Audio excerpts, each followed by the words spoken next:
What's up, YouTube? This is Too Raw for TV.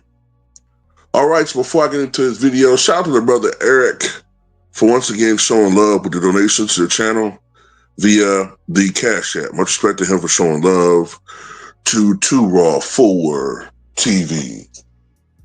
And I want to talk about how just because the media or the betting odds say that a team is the favorite to win a series does not necessarily mean that that team is going to always come through and win in those situations. It's not a guarantee. It's a team that has a really good chance, but it takes the players, the team, the coaches to go out there and perform at their optimum level, at the very least, to ensure that their team is able to prevail. Now, just because a team, sweeps a team during the regular season, even in the same conference, does not necessarily mean that that team is doomed to lose. I distinctly remember the Utah Jazz going 2-0 against the Chicago Bulls during the 97-98 season. So on the surface, it looks like Utah, who had home court advantage in the 98 finals, should have prevailed. But what also has to be remembered is that Chicago dealt with a lot of injuries. Pippen, of course, missed half the season due to the foot issue he was having. Convalescing from a surgery that he had prior to the season, and we had so many other things going on. So that 2-0 deficit was not as fatal as you would assume. Hell, remember, and this is going way back, the Chicago Bulls went 0-6. This is when there were fewer teams, so teams played against each other, their interconference rivals more often.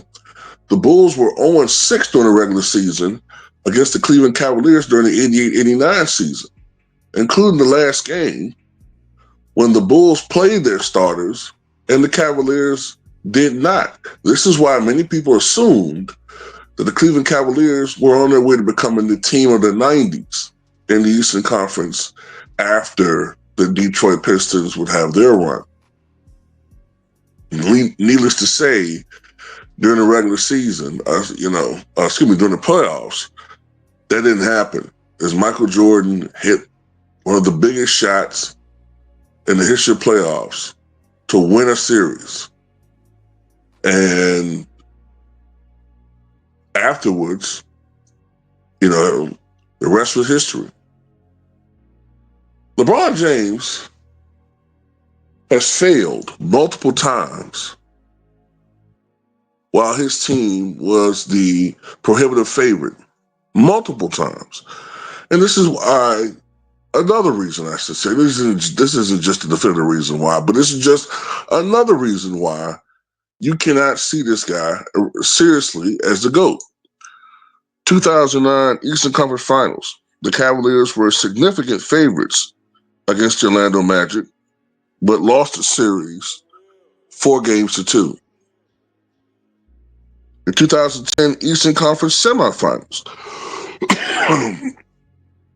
The Cleveland Cavaliers were favorites against the Boston Celtics,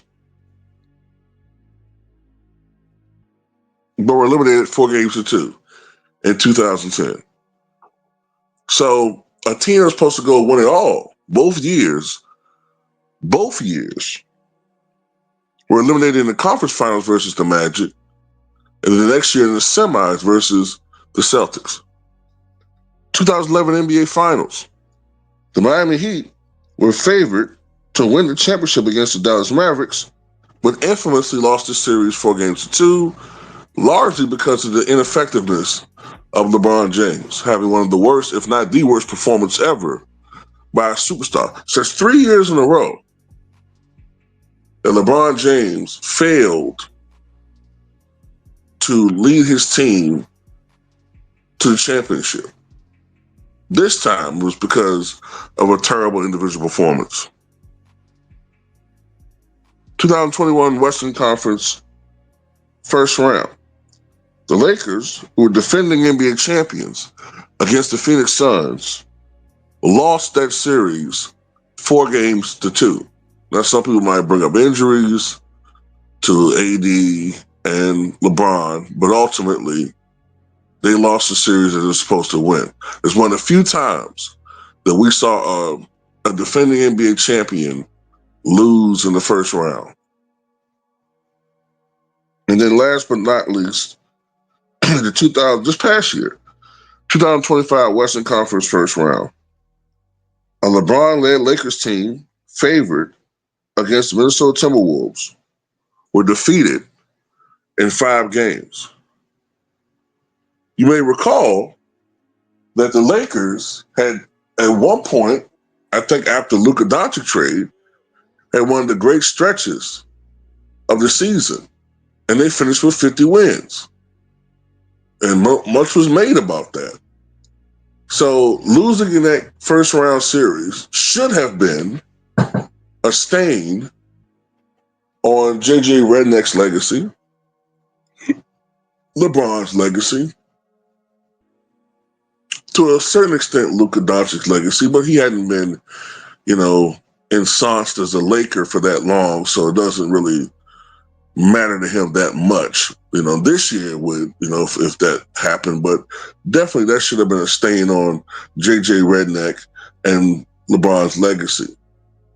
The media didn't see it that way, and we saw what LeBron said in his Mind the So-Called Game podcast when he threw his teammates under the bus, which is what he does whenever his team isn't successful.